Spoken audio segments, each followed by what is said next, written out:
Welcome to Tribal Economic Development, a podcast highlighting best practices for creating, implementing, and sustaining plans that lead to success in Indian country. We are Waséyabek, an economic development firm dedicated to creating a sustainable path forward for the Nottawasepi Huron Band of the Potawatomi. In our first 5 years of operation, we've grown from 0 revenue and 3 employees to nearly $100 million in revenue and a team of more than 500. Along the way, we've learned many valuable lessons. Here, we'll share those lessons with you. And now our hosts, Deidre Mitchell, Waséyabek President and CEO, and Erica Weiss, Associate Attorney. Hello, and welcome back to episode 3 of Tribal Economic Development, Strategic Planning and Tribal Foundation. I am your co-host, Erica Weiss, here with my other co-host, Deidre Mitchell. Good morning. We also have a couple of special guests with us today. First, we've got Ben Borisch from DWH. Ben, welcome. Ben is managing partner for DWH with more than 20 years of experience in leadership, finance, operations, human resources, family office, and M&A. It's quite the mouthful there, Ben. He earned his bachelor's in accounting from Davenport University and has spent most of his career working in or with family-owned businesses in a wide variety of industries. Ben helps leaders identify and solve problems related to people, processes, and finances so that they can get the most value from their business. Welcome, Ben. Thank you. Thanks for having me. And I'd like to introduce our other guest. So Bryan Small is an enrolled member of the Alabama-Coushatta tribe of Texas. He's worked in Indian country for the past 15 years, and he's the founder and CEO of Small Consulting Group, a client-focused consultancy providing data-driven solutions for clients in Indian country. And I've had the pleasure of working with Bryan as we've been growing Waséyabek, and so really happy that he's here with us today. Thank you very much. So we'll just kind of jump right in, just kind of a little bit of background. So Deidre, DWH, you met very early on in your relationship with Waséyabek. Why don't you tell us a little bit about how DWH came into the fold? And then, Ben, maybe you can talk to us a little bit about what DWH does. Sure. All right, yeah. When we started back in 2017, we had 3 people and big ideas, and we needed to put a strategic plan together. And so we looked around and we found DWH highly recommended and met with them and found that we were very much culturally aligned. And we started working on the strategic plan. So that strategic plan effort was successful. And while we were doing that, we thought, we really like these guys and we really like these gals. So we entered into discussion about acquisition, which it fit our acquisition thesis because they were a very successful consulting company, making a profit with great leadership who wanted to stay. And then it fit us strategically because we were making big plans to grow, and I needed a group of people to trust to pull expertise from that could help us grow the company. So worked out really well, and it's been a great partnership. Yeah, and why don't you tell us a little bit about that expertise, Ben? Sure. So I joined DWH right after the acquisition, and DWH was founded in 2006 primarily as a turnaround and restructuring firm. So working with companies that were in distress or organizations that were in distress, and trying to help them figure out the best path forward in a way that maximized the value for all the stakeholders. So the community, the owners, the employees, the vendors, the customers. Over time, the organization pivoted to try and help prevent organizations and companies from getting into those situations where they had to hire a consultant or they were in trouble with the bank or the customers. So right now, DWH is an organization of around 25 folks located kind of throughout the Midwest and Texas, Bryan. And we really help, whether it's tribes, family-owned businesses, not-for-profits, or closely held businesses, plan for and handle disruptive events. So distress, financial issues, operational issues, leadership transitions, strategic planning, acquisitions, things of that nature. And you alluded to Bryan in Texas already. Where does Bryan fit into the mix?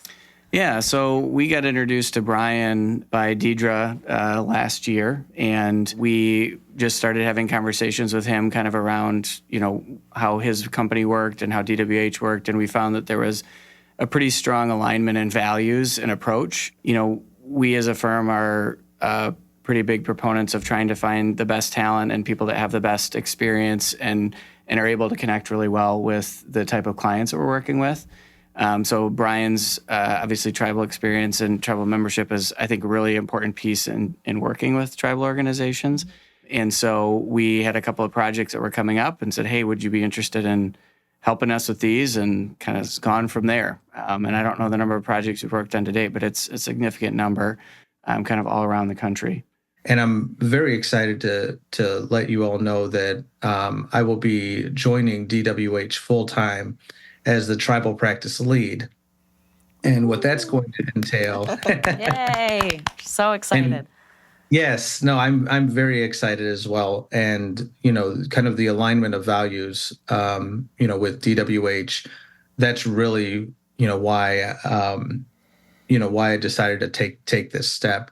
Also, just the fact that, we can kind of amplify kind of the impact, right, throughout Indian country, I think is so important. And so my job is not only going to be, building more business for DWH, but it's also going to be about building a really strong team to really add value for tribes. Small Consulting Group, LLC, a client-focused consultancy providing data-driven solutions for clients in Indian country. What does that mean? Wow, that means first and foremost, really trying to have a deep understanding of the client.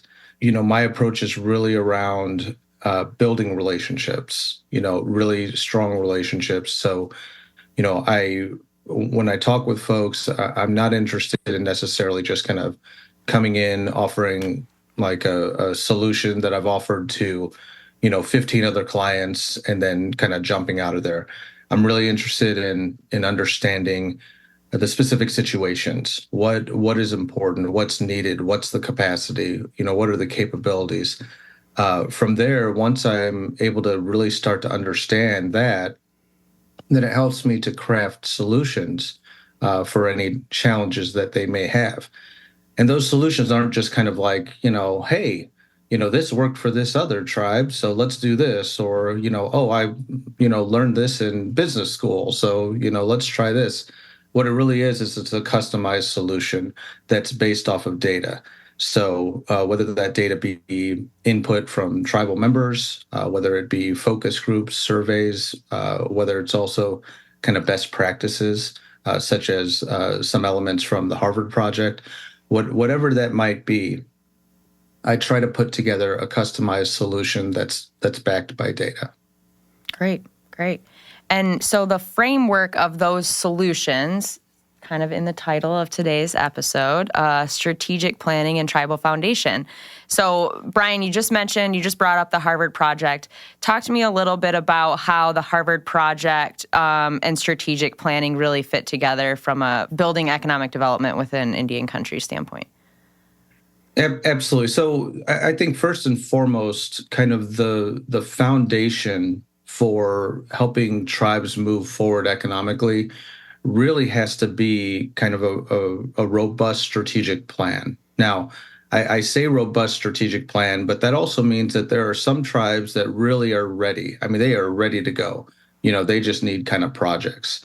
And there are other tribes that just, they need a little help kind of on the front end. Maybe they don't have kind of the separation of governance. So they don't have kind of their governance system for the government versus kind of governance for an economic development company or corporation. So trying to think through those things and understand what that looks like really is important. So from my perspective, before we even start talking about economic development, it's really, really important to start talking about like strategic planning and what that means. Mm-hmm. And so when we then, I like to look at kind of things kind of towards where we're trying to go and then start asking questions kind of moving backwards. So kind of that first question, okay, cool, you want to build your economy.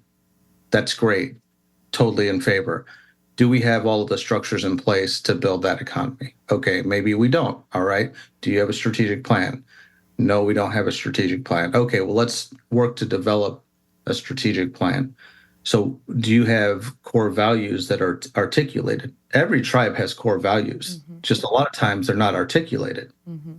No, we don't have our values. We know what we're about, but we don't have our values articulated. Okay, great. Well, let's start there, because that's really kind of like the bedrock foundation. And then as you build out a strategic plan and then ultimately an economic development strategy, you really want to have those values as the bedrock that you build everything off of. And we've talked in the past too about governance, and that's the kind of piece in between that value articulation and the strategic plan. Do you have the proper governance structure set up that you can then build your strategic plan on top of? Talking about those governance structures to come on a further episode. I just want to add one point, too, that I think Bryan kind of alluded to. It's really important to understand sort of the history of the tribe and the key stakeholders and what role strategic planning has played in the past. I mean, when we go in and work on these projects, we spend a lot of time doing community listening sessions, meeting with the youth, meeting with the elders. This is kind of like Bryan's forte. We call it the Bryan Show, right, where he gets up and kind of leads these sessions. But just gathering information to understand the perspective, right? Because it's easy to go in and be like, this is the process you follow for strategic planning, and this is what the report's going to look like. But if this effort has gone on over the last 15 years unsuccessfully, and there's this history of frustration around it, or there's an internal conflict that's taking place right now that would impede your ability to actually execute on a strategic plan, it's really important to understand that. And just to understand who are the key stakeholders, right? Like who are the people that are going to be an important part of this process? It's not always going to be obvious just from looking at the org chart. So really taking the time to understand the lay of the land and then customize the approach becomes very important. So Have to understand where you've been in order to figure out where you're going, right? Absolutely, yeah. Right. And also, sometimes there really is kind of a misalignment in kind of wants versus needs. Yeah. So big time. All the time we see folks like, we want economic development and we want it now, right? We want it yesterday. I mean, that's the joke that I always say. If you go into a community meeting and you talk about, hey, what do you guys want to see? Well, we want to see business. And we're like, okay, great. Well, when do you want to see it? And they're like, yesterday. Right? So, the key too, when you think about strategic planning, not just from an economic perspective, is you need to understand, is this tribe ready? And what are they ready for? I've worked with tribes that have, a lot of capabilities and capacity, and they're ready, right? Like they're ready for a comprehensive strategic plan that takes into account all of the different government departments, and they have strong directors who are ready to really take actionable steps within that plan. The comprehensive nature takes into account the tribal courts. It takes into account the gaming operations. It takes into account the other economic development they already have going on, and they're ready to go. They just need someone to kind of help facilitate and kind of put things together, which is really kind of what I think ultimately our role is, we're not the ones who are building a plan. And I say this to every client, like, we're going to go away at some point. We're just here to help kind of communicate and facilitate it. Mm-hmm. On the flip side, you have other tribes that say, hey, we want the whole enchilada. We want this big comprehensive plan. And they're just not ready for it. It's important. I always say that, like, I've learned a lot more from kind of my failures than my successes. One time I worked with a tribe and they said, we want a comprehensive strategic plan. Like, we want the whole thing. I said, okay, great. Let's do this. So the group I was working with, we built out this plan, and it is a beautiful plan. It is some of the best work that I've done. It really is. It's fantastic. And we get to the end of the process and we talk with the tribe, and the tribe's like, this is really great. We love it. And we don't have any way to execute it. In my opinion, that's not adding value. And so we spent, the next few months trying to figure out how can we kind of map the capabilities and capacity of the tribal organization so that they really could execute on that plan. And that was really challenging. And that was a really good lesson learned, where on the front end, there should be some sort of assessment that takes place to try to understand kind of base capabilities and capacities. That was going to be my next question to you, actually. What are some of those Sure. questions that you have to ask yourself as a tribe or a tribal organization? Am I even ready, or am I at the point that a comprehensive strategic plan is going to help us? What are those questions that you can ask yourself to determine if you're there?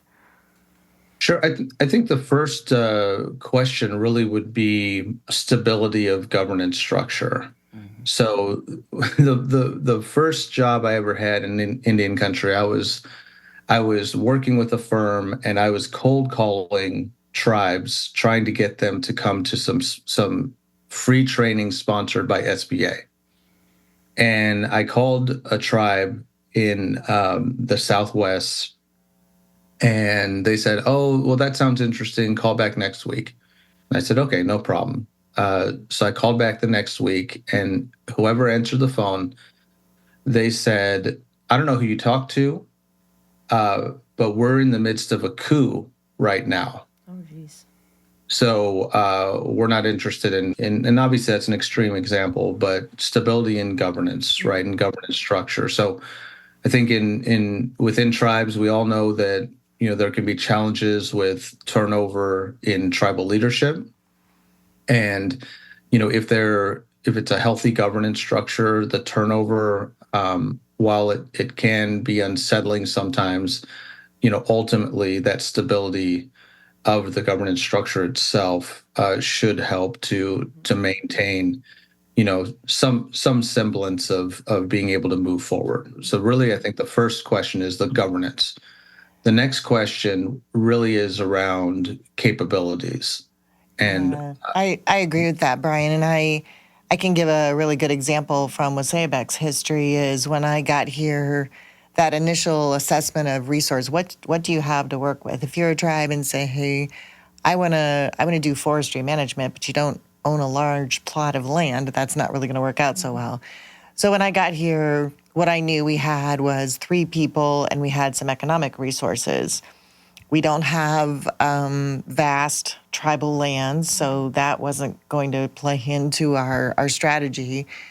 And so we developed a kind of 3-pronged approach to economic development. One was real estate, one was purchasing commercial operating companies, and then we eventually wanted to get into federal contracting. And we've done that, but we started with real estate, and the reason we did that is I could manage that with 3 people, because that's what I had, and I had very little, experience. And so we started purchasing existing real estate under with single tenancy most times, under a triple net or absolute net lease, because I could send some invoices, I could do some inspections every couple of years and have a relationship with the tenants. That's all I could do at the time. And so then that fit our strategy, because once we purchased those assets, then they immediately started producing more revenue, and then we could start building. So that's kind of an example from our history of doing that original assessment, Brian, and seeing what you have to work with to begin with. Mm-hmm. And Ben, talk to us a little bit about how the resources available to your particular tribe, or even just a business in general, plays into that strategic planning process. Yeah, I think that's one of the things that we run into frequently when we start the strategic planning process is if there isn't a clear understanding of what it's going to take to get from where you are today to where you're trying to go. And that's an area we spend a lot of time with, right? So like, okay, for example, in real estate, if you're interested in doing real estate, what resources do you have financially to be able to accomplish that? Are you willing to take on debt? What does debt structure look like? Because clearly, there's not an interest in doing personal guarantees or, pledging any kind of tribally owned assets as collateral. But then also, what are your capabilities, within the group and then externally? And Brian and I have spent a lot of time talking, the last couple of months about, vetting tribal partnerships, right? Because we frequently run into situations where someone's like, hey, we want to go invest in this. Somebody approached us about this investment. We're going to partner with them. And then that thing blows up. And now there's lawsuits and there's, fighting that just takes resources away from the tribe. So even understanding like what resources do you have to effectively vet external partners that you might use in executing some of this stuff. So it really is kind of looking at all aspects of the organization, understanding, where are the strengths, where are the resources, what do they have available from a financial standpoint, from a talent standpoint, from a resource standpoint like land, and then helping that kind of weave into the strategic plan and really level set expectations, right? I mean, like we did work recently where, the idea is a plan around economic development, but realistically, the plan that's being presented is like, you're not ready for economic development. You need to do these things in order to get the base built to be able to do that. Otherwise, it's going to be a disaster, right? There's just going to be a lot of problems. So. I think that vetting of partners is really important. And all of this also speaks to the cadence and how fast you can go in economic development. And a lot of tribes, like you said, Bryan, are, hey, I want to get this going today. And you have to have legal agreements in place before you go into partnership. It's all great to say, hey, let's be friends and we'll figure out the details later, but that doesn't always work and shouldn't be the way, you go about things. But even back to the strategic planning, strategic plans can take a year to do if done well, if there's not already that alignment, because that is the most important foundational thing. Because you can do all this work and put a strategic plan in place and everybody can agree in that moment. But if 2 months later, your entire board or tribal council turns over and now it's a whole new idea, so I think also managing expectations of timing, whether it is vetting partners, whether it's the time to put the plan together, the time to execute on a project. And then also really digging in, because we talked about real estate. Well, real estate could be real estate development. And, maybe they have a plot of land they want to develop. Well, that's depending on the size, that can be a multi-year or even multi-decade project. So what's the expectation for return? What's the expectation for investment? Deidre, you mentioned alignment. Bryan, who needs to be aligned and how do you get there? Oh, wow. So first and foremost, really is to understand the priorities and the needs of the community. I've rarely seen a project be successful without community buy-in. Community members, they have strong opinions. Subsets of the community, such as elders and youth, they have strong opinions about the direction of the tribe. And so really helping to understand, what the community wants, overall. Obviously, there's going to be differences of opinion, but overall, what direction does the community want to move in? From there, you really need to look at the tribal council or the governance structure to make sure that they are aligned as well with what the community wants to do. And you need to look at the directors and to understand from that perspective as well. And then if you're talking about economic development and moving in that direction, then whatever that governance structure is, if it's structured as a tribal corporation under the tribe, then obviously the tribal council or governance structure is overseeing that. So hopefully there's alignment there. But if it's a separate economic development corporation or EDC, then that board of directors needs to be aligned as well. So, alignment is extraordinarily important. And there was one word that Ben and Deidre were saying over and over again, and that was expectations. And so I think that timing expectations, I think that's really important, and to be able to communicate that effectively to everyone involved, but also the expectation, the financial expectations. So if you're looking at a tribe and they've got $500,000 in the bank and they're ready for economic development, like, okay, what are you thinking that's going to be? Well, we're going to be $100 million next week in revenue. Like, well, that's going to be a little more difficult with $500,000, so we need to kind of level set those expectations to be a little bit more realistic, or, hey, we've got $10 million in the bank and we're looking to grow, 10 to 15% over the next several years. Okay, well, that's a little bit more reasonable on what we can do.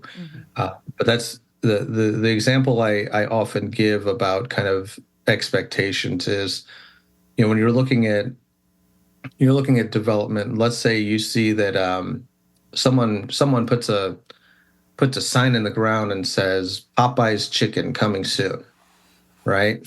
And you drive by that site, and within a month, the building's up. A month after that, they're having their grand opening. And so I think a lot of folks who maybe not be who haven't been involved in kind of development, they look at that and they're like, oh, it only takes a couple months to start a restaurant. There's so much that goes into kind of that endeavor, right? So, to start, you're like, okay, like let's start to look for a site, right? So now what do we need to do? We're going to do a feasibility study on this site. So we're going to figure out traffic counts. We're going to figure out kind of what the market demographics and psychographics are of this area, and you do all of this, right? And then you might do that prior to even purchasing the land, the site. So then you've got to go through all that due diligence around kind of purchasing it and making sure that from an environmental perspective that there's nothing wrong there, and then once you get there, then you have a lot of site work to do. So there's this takes significant time. And we're talking, years.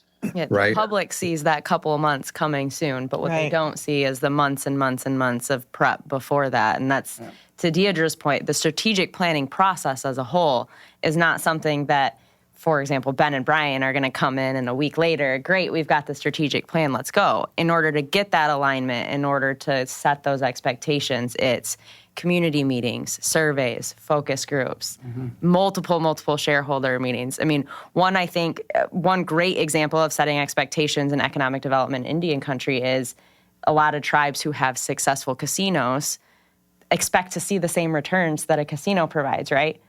No business outside of casinos is ever going to have the same return that a casino has, particularly right out the gate. No legal business. Legal business, correct. No. Thank you for that clarification, right? But that's an important point because a lot of times, particularly when you're just getting started, it's, okay, we're throwing a bunch of money at this economic development endeavor, but why aren't we seeing the same returns that we're seeing? Because that's what they know. Casino, exactly. Yeah.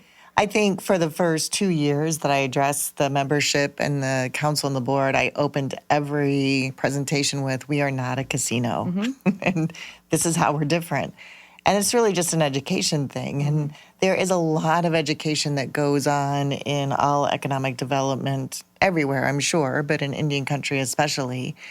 And I wanted to go back and touch on that alignment piece and stakeholders, because all of the stakeholders that Bryan mentioned, you also have outside business partners. You may have a bank, you have your insurance companies, and there is a lot of education that needs to take place for them of how to interact, think about doing business with a tribally owned firm. So again, all of this takes time, and all of this stuff is behind the scenes that just looks to maybe the tribal member like, why aren't we started? We've given you a bunch of money. We got a plan on paper. Like, why aren't we doing anything? So again, then it comes back to that communication, letting everybody know that this stuff is happening and this has to be aligned prior to us jumping in. Yeah, I think that's a great point. I think of kind of the, I've seen kind of reels or images before of like an iceberg and like what you see like above the water versus how big it is like underneath the water. I mean, I think that's kind of a good analogy for kind of what the processes look like. I mean, it takes a lot of time and a lot of work, and a lot of folks only see kind of like the top of the iceberg. All right, so we've talked a lot about alignment, but let's talk about what we're actually aligning everybody around. Let's talk a little bit about goals and goal setting within the strategic planning process. Bryan, can you talk to us a little bit about that goal setting function within the strategic planning process and what that looks like and is focused on? Oh, absolutely. So once again, I think the key here is to really focus on what is the tribe ready for, right? So if they're really ready for this robust, comprehensive strategic plan, then typically we build out goals and objectives and action plans and that implementation piece, that could be 40 pages, right? And if a tribe's not ready for kind of that type of intense exercise, maybe they just don't have the folks who can really execute on that. Then we've got to kind of scale it back. And maybe it's not a comprehensive strategic plan, but maybe it's more of like a strategic roadmap. And once we get kind of towards the end of that, maybe the capacities have been built out a little bit, the capabilities as well, and then we can start getting a little more in depth. When it comes specifically to economic development, I think one of the first questions that really needs to be asked, is what is the tribe really looking to do as far as economic development is concerned? And so I always talk about kind of a spectrum that tribes sit on, and on one end of that spectrum is generating revenue and profit, and on the other end is creating jobs. I've seen tribes who are operating a C-store and they've got 15 people on every shift. And that's clearly a job creation kind of entity, and looking at their financials, it's clearly about creating jobs. So I would say that most tribes are not kind of one extreme or the other, but somewhere in the middle.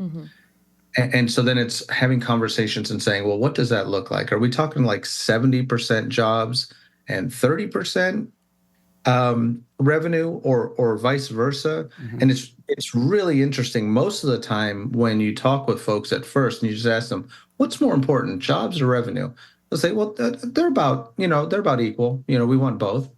But when you start to put like a percentage on it, then it's like, oh, it's 70% revenue. It's 70% revenue and 30% jobs, or vice versa.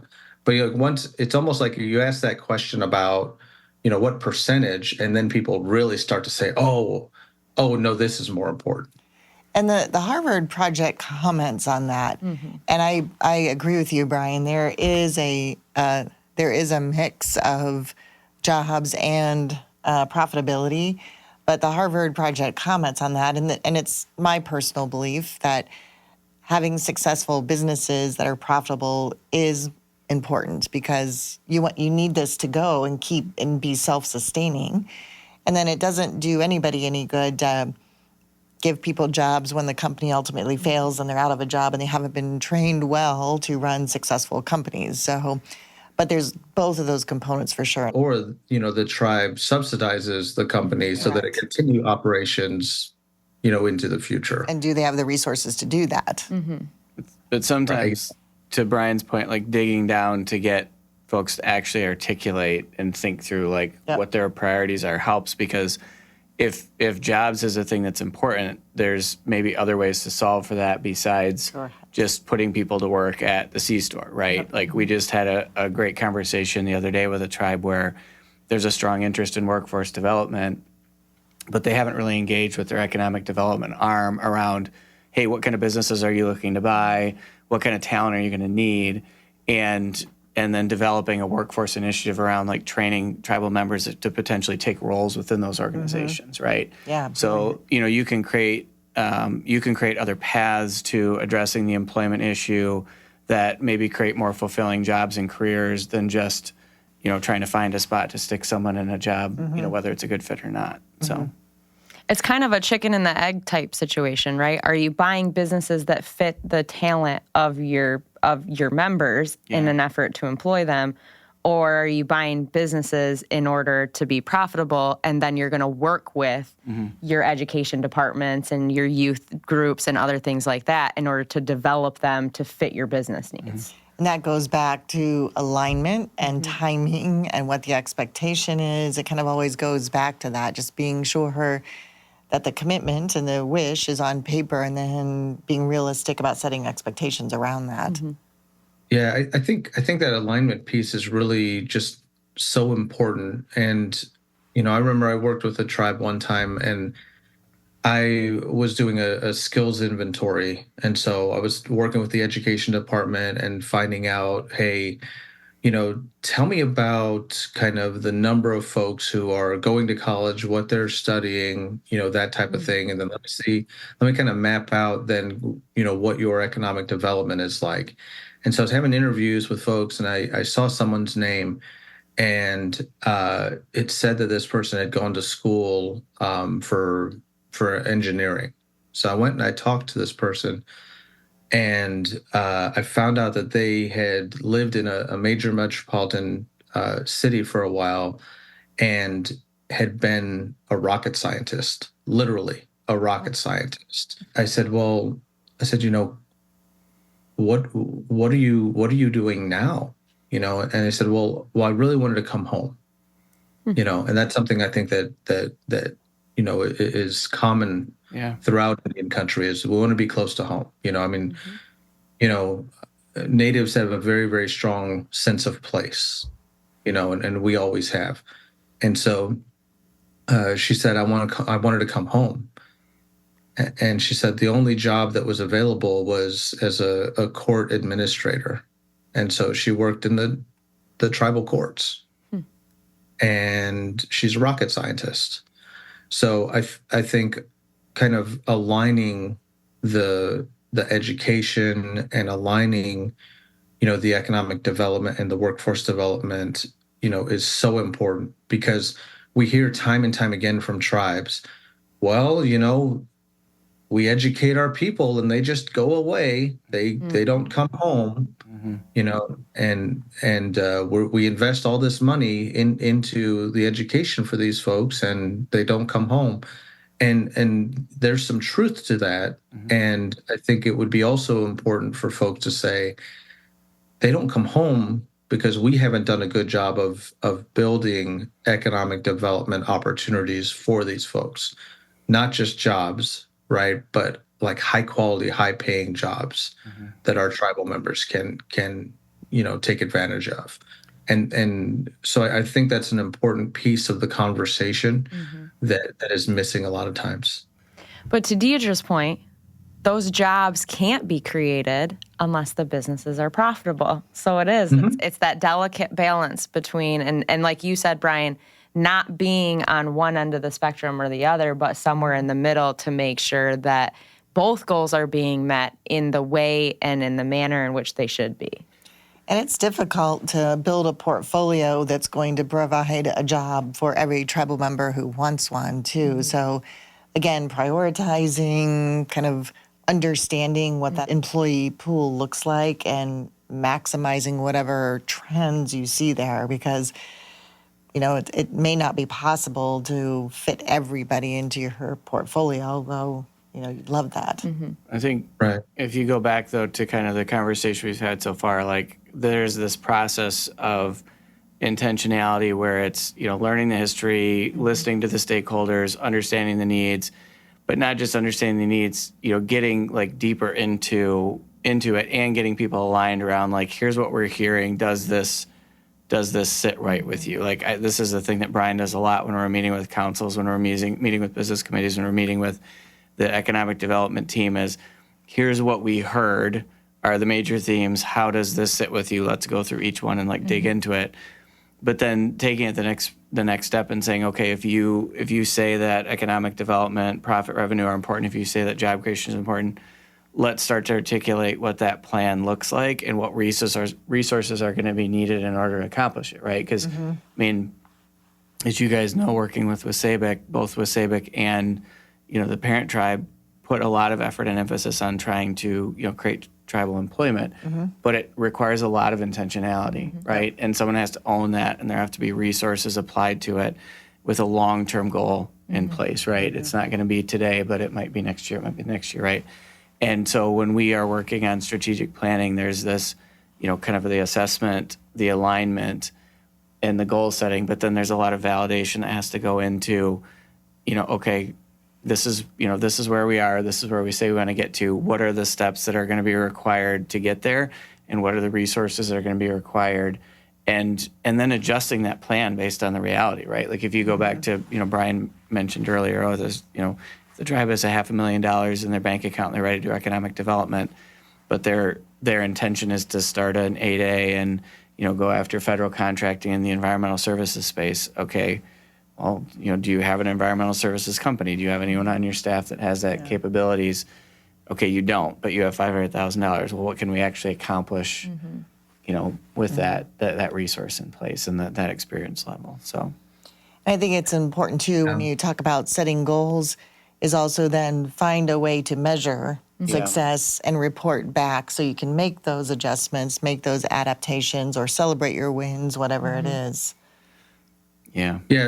So typically that's a great point, and I want to be really clear. Like, I totally agree, and my perspective is let's build sustainable companies. And in fact, I've talked to clients before, and I was brought in on a project, and the tribe wanted me to look at their retail outlets. They had some C-stores and they had some smoke shops.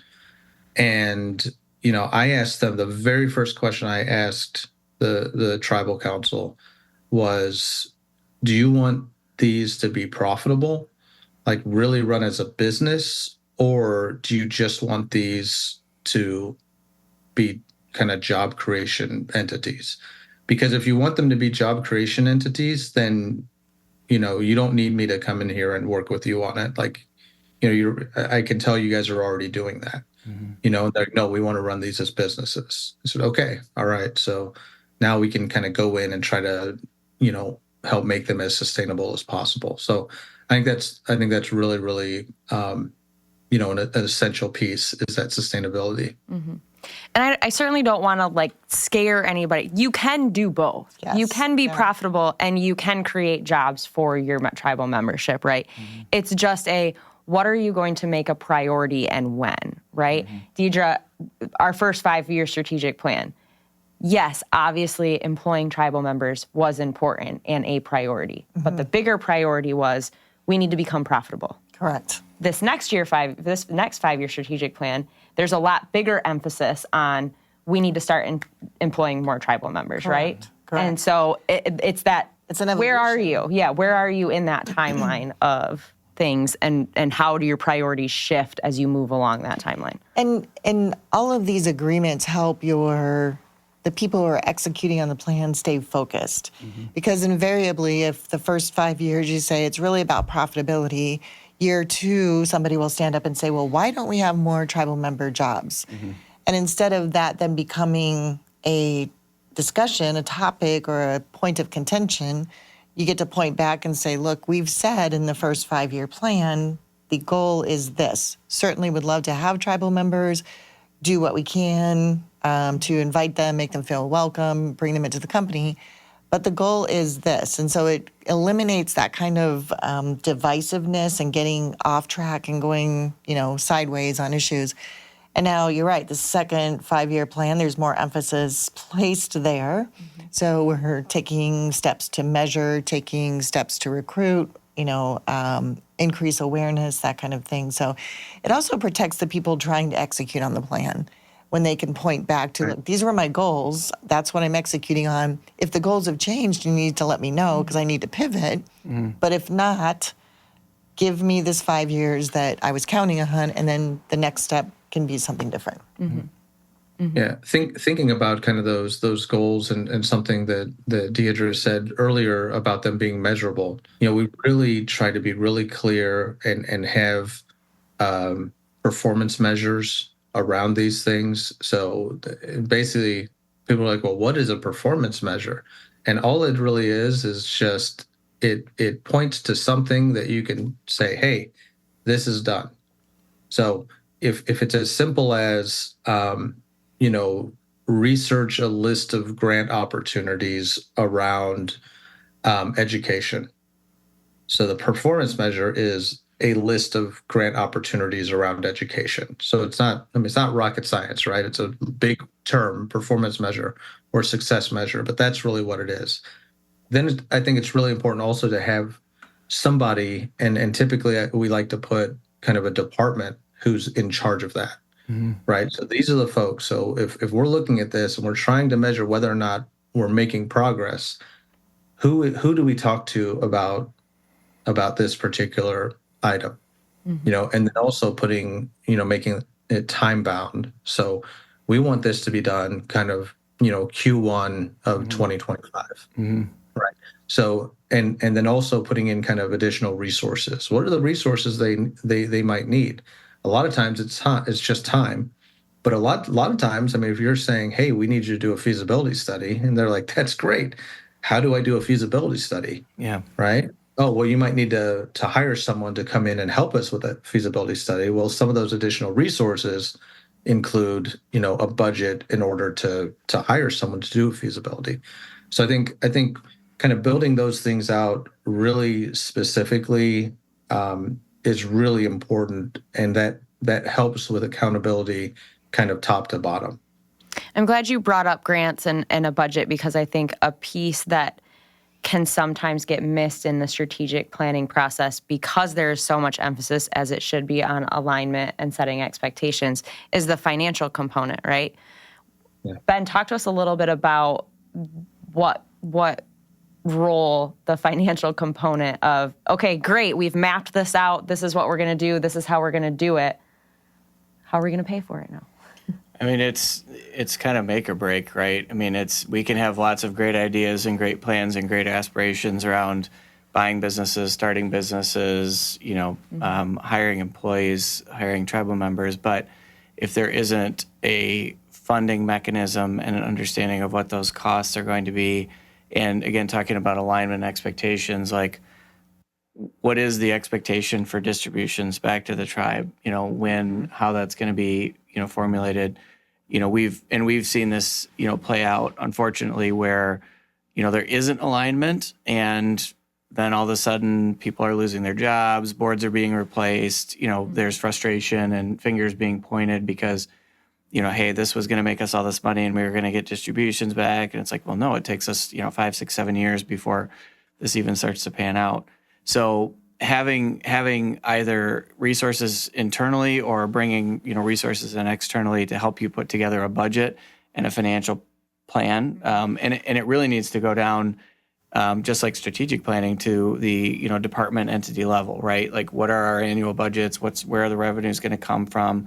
What potential grant resources are there out there? How long do those grants last for? This is another thing we talk about a lot in tribal country is, hey, we got a grant for a thing and we're going to start up this program, or we're going to hire this person, or we're going to buy this equipment or build this building. Well, now we don't have the money to actually operate it, right? And so something that we thought was a great idea that someone put a lot of time and energy into writing a grant for is just kind of sitting there, not being used, right? So it is a really important part of the validation phase of strategic planning, is putting those budgets together down to the department level, down to the entity level, getting real specific about, what returns are you expecting? What are the plans for distributions, if any, to the tribe? What is the tribe's, what is the expectation from the economic entities from the tribe, right? So, hey, if we're going to get distributions, like, I think, everybody that works in tribal country knows that there's always this conflict between, our revenue generating engine, which, frequently could be a casino or federal contracting, and where is that going to tribal members? Where is that going to the tribal government? Where is that going towards economic development, whether that's a sovereign fund or whether that's an actual operating, economic development corporation? And there's always going to be a tension around resources, right? Like, everyone is going to have a great idea or need more. And so being really clear and setting that plan out so that you're not having to revisit it every year and then pivot because, resources are changing. So. Yeah, and when you're putting your strategic plan together too, I think it's important, because we did this, we modeled out what the financial picture was going to look like. And we did this is how we think it's going to go model. We did like, if we just hit it out of the park and everything goes right, that's what this looks like. And then we did the one that was like, if things go, twice as slow as we thought they were going to go, then it looks like this. So just everybody's informed. Again, you can point back to that and say, hey, we said this is what it's gonna look like. You mentioned an important part about alignment on distributions and stuff too, because I've seen a lot of tribes, they'll get economic development up and going, pretty well, and they start to get to the point where they're producing some profit, and they've got plans to reinvest it because they want to CapEx something like that. and the tribe says, "Oh no, we're going to come in and we're going to sweep all the money out of the companies," and then they're kind of crippled in growth and what they want to do. So again, just having those expectations the same, understanding fully what it means to take the distributions out, leave them in for reinvestment or what that is. I think too, understanding, like, so you talked about scenario planning essentially, right? Scenario one is we hit it out of the park. Scenario two is kind of middle of the road. Scenario three is things go bad, right? That's become so important, and having rolling forecasts, right? Because we all remember, we try not to remember what's happened over the last couple of years, right? If you were to look at people's budgets at the beginning of 2020, they probably all were like, 2018 was great, 2019 is great, 2020 is going to be even better. And depending on what industry you're in, COVID was either the worst thing ever or it was, pretty great, right? But we were having to pivot and do all kinds of different things. So having those scenarios. But the other thing is thinking about what are the investments we're going after. So, you mentioned commercial real estate.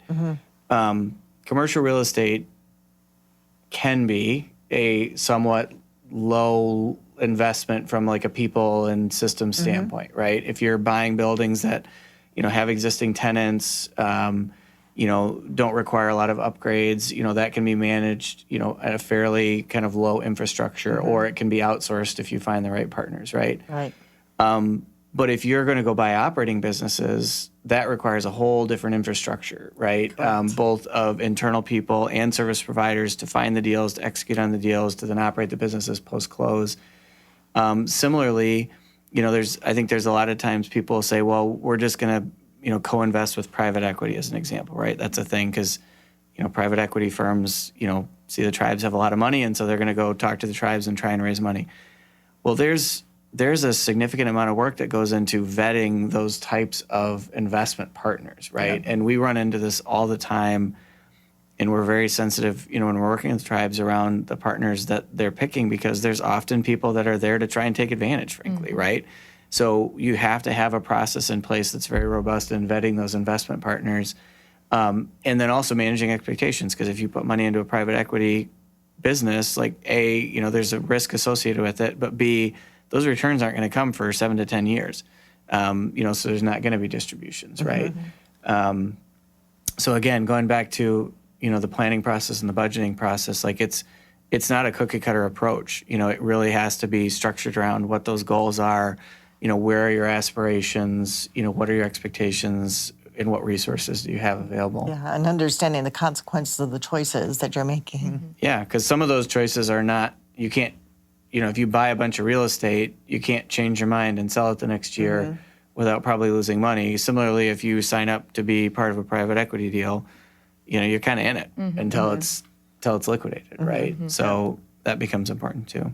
So Yeah, and I think that this discussion right here, what you guys were talking about, really highlights how important it is to have a strategy. Yeah, because you can't be all things to all people. And a lot of folks, they'll look at things and say, well, we just want to do economic development. Say, okay, well, that's great, but what does that look like? Yeah. Do you want to, because there's different strategies. You can have an investment strategy, and that can be like passive or active, right? Like it can include private equity. You can take a real estate strategy, which is much more passive. You can take an operating company strategy, and that could be, we're just gonna like put money in it and kind of just monitor it a little bit, or it can be like actively like owning and operating management companies, and all of those different strategies, they require different skill sets, and they require different expertise and different expectations. Yeah. So we're really kind of trying to understand, hey, what do we want to do? And not just saying, so-and-so came and has this opportunity, let's go do that. And, someone else the next week comes in and says, hey, they have an opportunity, let's go take a look at that. Yeah. You have to be a little bit more intentional with where you're trying to go. And I can say over time for Waséyabek, our verticals have remained essentially the same. We approached them in a stepped approach, though. We did real estate first. We did commercial operating businesses second. We did federal third, because those were increases in complexity. Yeah. But as we've grown, the verticals have stayed the same. We've got more depth within those verticals, but we've actually kind of narrowed our focus to stay committed to those verticals and how they tie together rather than, like you were saying, Brian, being opportunistic. Well, this has come our way. We really want to look at this and we really want to look at that. It takes some discipline because sometimes some really shiny things come your way and you're like, oh, man. Yeah. Well, one of the other things I think is probably appropriate to mention too is when you're, if you're a tribe that's going through strategic planning, you're going to have a lot of other, tribes in mind as like, leaders in that area, right? That have had a lot of success and are doing, to your point, like Waséyabek is successful and they're doing commercial real estate and federal contracting and operating businesses. But that's come from you guys leveraging kind of the strengths that you had, the ecosystem you had, the network you had. And every tribe is going to be different. And part of what we do when we're going through this process is trying to uncover, like, what are your strengths? Like, what resources do you have available? Where are there gaps in your ecosystem that you could potentially fill versus just trying to copy, what another tribe has done in the past, right? And I think that's hopefully an encouraging thing for folks out there who are thinking about strategic planning is it doesn't have to look like, as an example, Waséyabek, right? It can look like your own thing that can build on your community's strengths and your history and the resources you have. Obviously, borrowing best practices that you learn from other tribes, but it's just not a cookie cutter. This is what economic development looks like. I like that's hopeful because some people see that as a barrier. Well, I can't do it the way Ho-Chunk's doing it or Waséyabek's doing it. So we're out of the market. I don't have the money that so-and-so has. I don't have the land resources. I don't have the... Yeah. Absolutely. I would go like a step further from what Ben said and not even just say, oh, we can do this, we can do that, but take a step back and look at the uniqueness of your individual tribe. Yeah. And because really the uniqueness, that's where the power lies, in my opinion. Yep. And so that's really, really important. And I remember talking to a tribal leader one time and he said, hey, solar is working really well with, the tribes in Arizona. And, we're going to be setting up solar. And I was like, oh, okay. I was like, and where's your tribe again? He's like, it's in the Pacific Northwest. It's like, okay. So do you get a lot of sun up there? That's, because that's what you need for solar.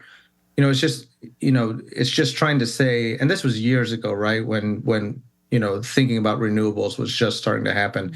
So it really was more of kind of, whenever something new is out there, it's always like it's a copycat type strategy. Let's just jump in and they're doing this or they're, jumping into cannabis. So let's jump into cannabis and that, or whatever the new, shiny toy is. Yeah. And so that was kind of what the thought process was. And I was like, you may want to think about maybe, what the resources are that you need to really be successul there. Yeah. So that was kind of challenging. But I mean, I get it. Hey, these folks are doing good. Let's try to do it too. If they can do it, we can do it. And I think focusing on that uniqueness is really kind of where that power is. Yeah, absolutely. Well, I know Brian, Ben, Deidre, myself, we could sit here and talk about just strategic planning for hours. I think we could probably do 5 more podcasts just on all the different aspects of the strategic planning process. Let's go. Let's do it. So more to come for sure. I mean, there are certainly topics. We talked about hiring third-party service providers. We talked about laying that tribal foundation. So stay tuned. We will definitely have additional episodes coming on those things. I think, personally, myself, what I would love for people to take away from this is that, every tribe is different, but a strategic plan and people like Ben and Brian coming in are not coming in to set a strategic plan for you or for your tribe. They're there to help you figure out what exactly it is you want to do and how to get there. And so that would be my one hopeful takeaway for people from this. Deidre, I'd be curious to hear what yours is. Mine would be that economic development can look however you want it to look, as long as you're realistic and aligned. You can do economic development with the resources you have, whatever those might be. Mm-hmm. Absolutely. Ben, Bryan, we certainly look forward to having you guys back again in the future. Reminder for our listeners, we do have the capability to accept comments, questions, feedback on our website. That's waséyabek.com/podcast. We'd love to hear from you. And you will be hearing from us again very soon. Thank you, guys. Yeah, Thanks thanks for having us. everybody. Thank you so much.